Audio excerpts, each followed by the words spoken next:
Yeah, welcome to Machines and More. So today I'm kind of taking you through a studio update tour. We'll do a final tour at the end, of course, but this is kind of a behind the scenes interim status update, also kind of a vlog style video. So we'll switch things up a little bit. Kind of a good time to do this. I have a few things lined up to review, but right now I think I want to update my space a little bit. I haven't done a major refresh for about a year since I started doing YouTube seriously, and I think there's a lot of synergies to be gained from kind of moving here. I've been working in this room. This is a long room, but I've been using kind of the more spacious side, and I'm actually going to stuff myself into this closet over here. This is a 6-foot closet, and I'm going to convert it into an all-in-one desk, recording, and even a little bit of a product demo in PC building space. And then previously over here is my desk setup. It was kind of a interim thing while I still kind of figured out where I want things. So eventually I'm envisioning this inside this nook. So over here, this is that closet space I'm talking about, and I'm gonna fit a 6-foot top that I'm building right now. I mean, it's not gonna just appear right away. I guess in the cutscene it might when I edit this, but that's gonna take a day or two to finish that up, and then I can put that in here.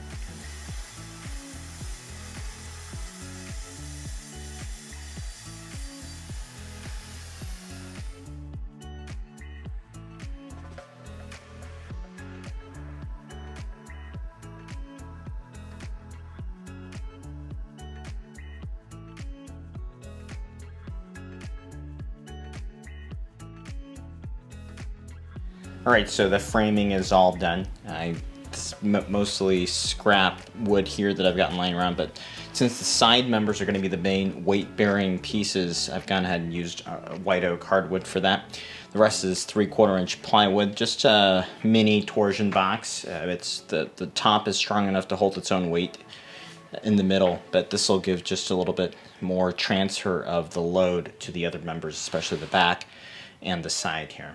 So I'm gonna go ahead and finish sanding and trimming that block down, and then we'll pop that desktop in.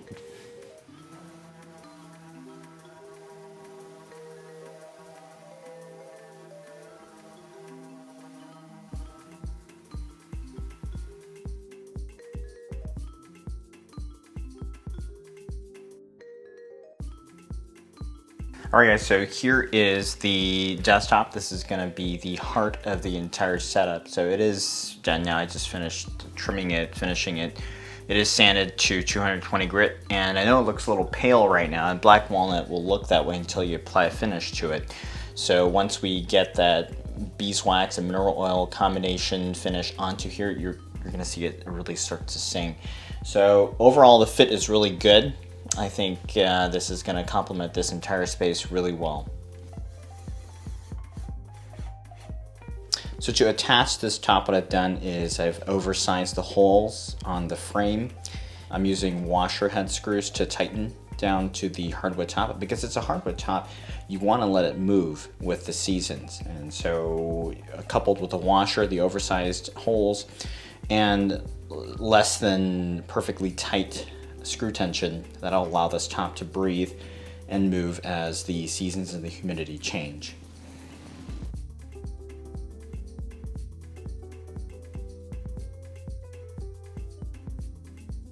Alright, so the finish is complete. I did a 50-50 mix of beeswax and mineral oil. The advantage of this finish is, well, it doesn't off-gas over time. It's basically ready to use right away, and it's something you can make at home. It gives a really natural, understated look, which I think works so well on North American Black Walnut. This is a place where I'm going to be spending a lot of time just seated here, so I don't want it to have any off-gassing or any weird smells or anything like that. So I think this is ideal for that. I could have avoided the off-gassing by using some of the water-based finishes that I work with also, but then that would be more of a film-based polyurethane.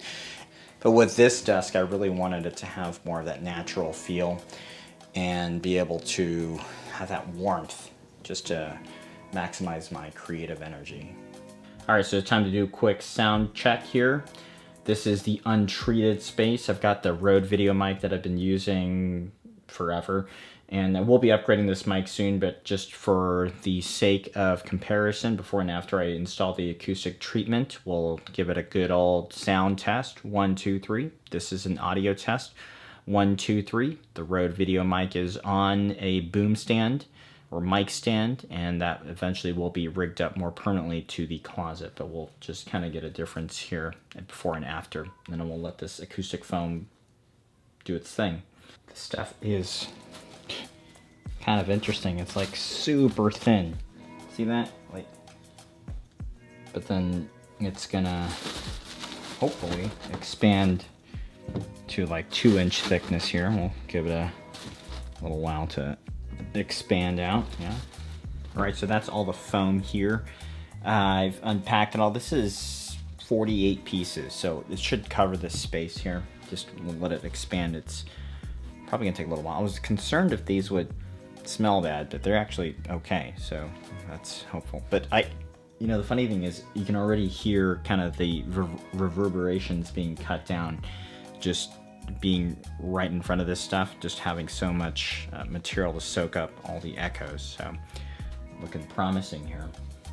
All right, so I got a little impatient here because it seems like it was going to take forever to expand. So read the manual.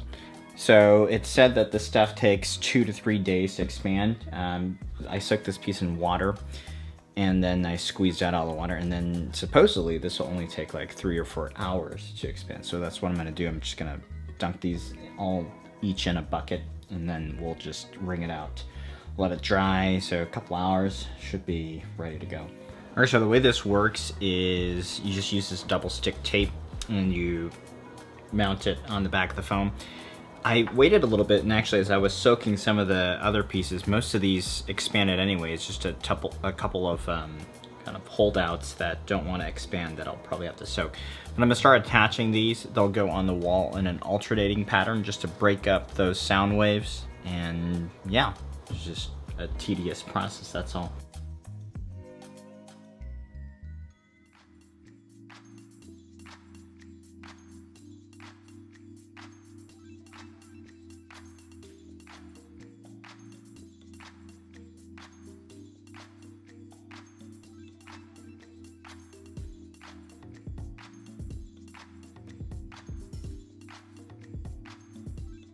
All right, so mostly done here with the acoustic foam. It sounds different already. It's awesome. It just, it's damp, it's quiet in here. And I think that's the intent of this whole setup, both from an input and an output monitoring when I'm editing the videos perspective. So is there a difference? Let's see. Let's do a quick sound test. I haven't finished the top of the padding yet, but I think that'll make just a little tiny more difference. At this point, I think all the hard surfaces, except for this top, are kind of insulated off. So let's do a quick sound test.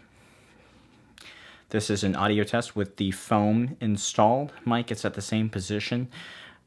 Is there a difference? Can you tell? 1, 2, 3. This is an audio test. 1, 2, 3. This is an audio test.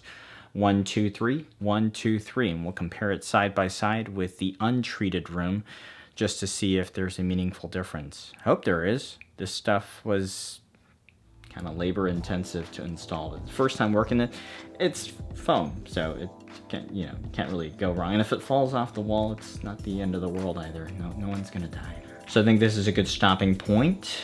Just to recap what we've done, I built the desk, framed the wall, did the framing on the wall, mounted the desk in, finished it with the beeswax and the mineral oil finish, and did the soundproofing with the acoustic foam. So in the following videos, I'll cover the monitor, the desk peripherals, the audio monitoring setup, and that.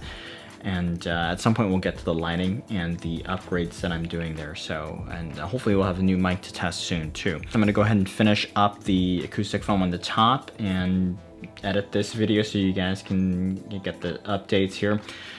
Thanks again for watching all these videos, because that's what your support is, what is motivating here, and it means a lot to me. So keep watching the videos here, and give a like, and make sure you hit that subscribe button if you haven't already, and I'll actually throw some links for this stuff too in the description down below. So yeah, thanks for watching. I'll see you in the next video.